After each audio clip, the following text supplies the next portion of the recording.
First, thank you for having me. I'm here as part of a Nigerian delegation being led by the Vice President of Nigeria, Kashim Shettima. Of course, we're here to discuss energy. Nigeria is a major energy producer. We're here to discuss finance, and we're here to discuss technology. And as always, trying to attract investment. I spoke about the security aspect as a way of trying to galvanize you into saying, how dare they talk about Ukraine without also talking about the issues that concerns Africans. But I want to know from an African perspective, what key items do you want discussed here? Well, because it's a World Economic Forum, finance, economy is something that, of course, is at the front burner. How to get the more developed countries to invest in Africa, and of course the frameworks that are in place. Take, for instance, the Basel IV regulations that more or less determine the calculations for risk-weighted assets. So that impacts on how much banks can lend to Africa, to African countries, and how much they can invest in infrastructure development, which is very key for Africa if we want to create jobs, for our youthful population.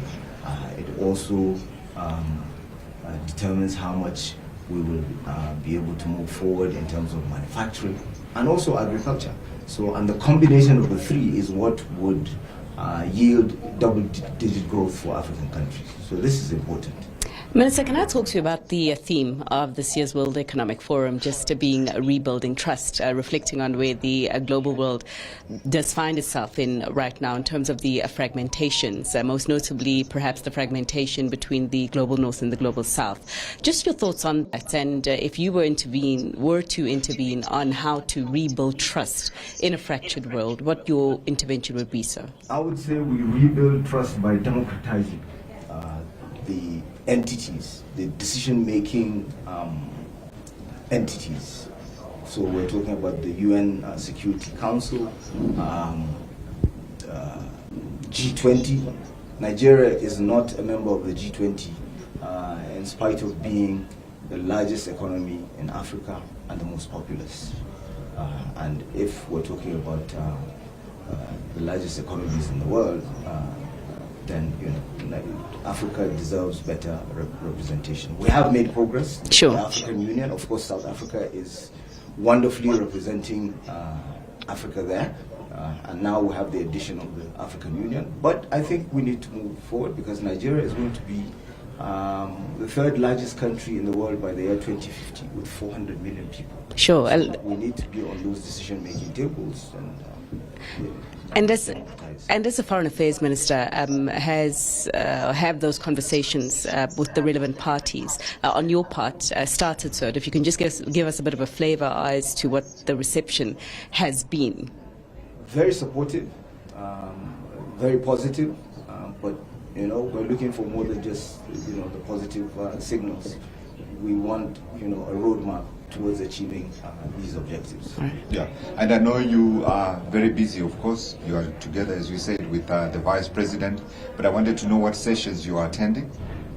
Well, we're attending several sessions relating to security, relating to, of course, energy, climate change, energy transition, and of course, finance. So these are the three key areas for us. And money, of course, making the world go round. Sorry, I just jumped in there. I just wanted to talk about the financing aspect of one of the largest trade deals, in fact, the largest trade deal, obviously, on the continent, the AFCFTA, and just your thoughts as a foreign minister in terms of effectively implementing that for Africa, sir. Effecting it, of course, we're well on our way. We're making progress. It's in stages.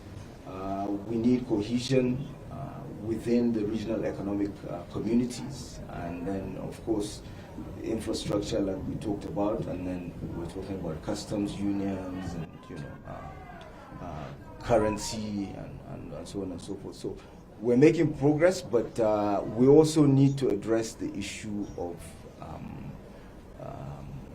constitutional governance, which is, as you know, a quite a challenge, particularly in the West African and even you could say Central African region. We don't want this to be something that spreads even beyond. We have quite a number of conflicts. We've got Sudan going, we've got, of course, the Horn of Africa, the issues there. So it's something that, of course, the African leaders are trying assiduously to address. And then, of course, we have the AU summit coming up in February. So these are some of the issues that will be discussed. But, it's the way forward. Yeah. The AFCFTA, clearly it's better than some of the other alternative arrangements, with other continents. And we invite all other continents to, buy into that and, partner with Africa on that basis. Yeah, you are Foreign Affairs Minister, of course, Minister, and the most visible, if I may say so, in terms of spreading the word about what President Tinubu is trying to do to Nigeria. The whole story around the reforms that we are seeing in Nigeria is a big story for the continent. It's a big story for the world, as you have just said, in terms of the population growth that we're seeing out of the country.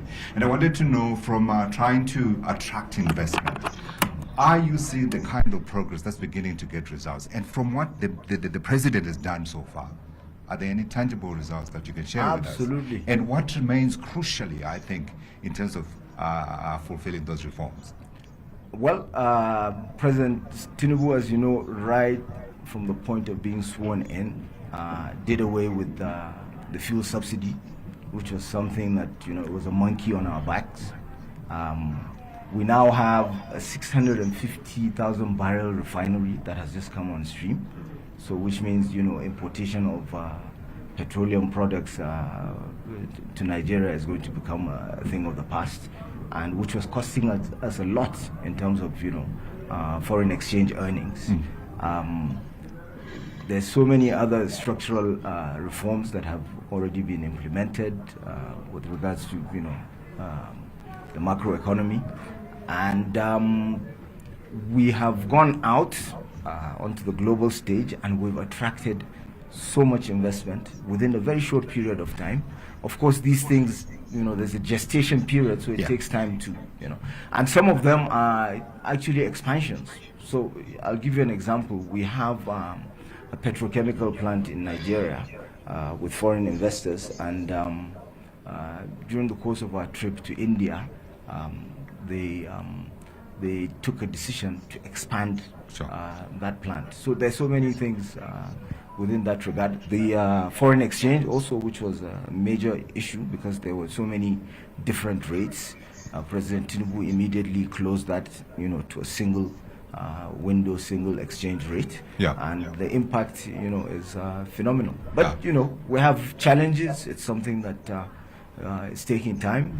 We're confident that we'll be able to achieve them within the context of what we refer to as 4D in terms of foreign policy: democracy, development, demography, and diaspora. Absolutely. I know we've run out of time, but I just wanted one quick word, Minister. You speak about the work that you are doing. In the last couple of weeks, we've heard, of course, the raid that we saw on some of the companies. So some people say this is a good thing because it is showing that everybody is accountable. But at the same time, the message that it also sends is that perhaps there's still a lot more work that needs to be done in terms of implementing the rule of law. Just your quick comment on that.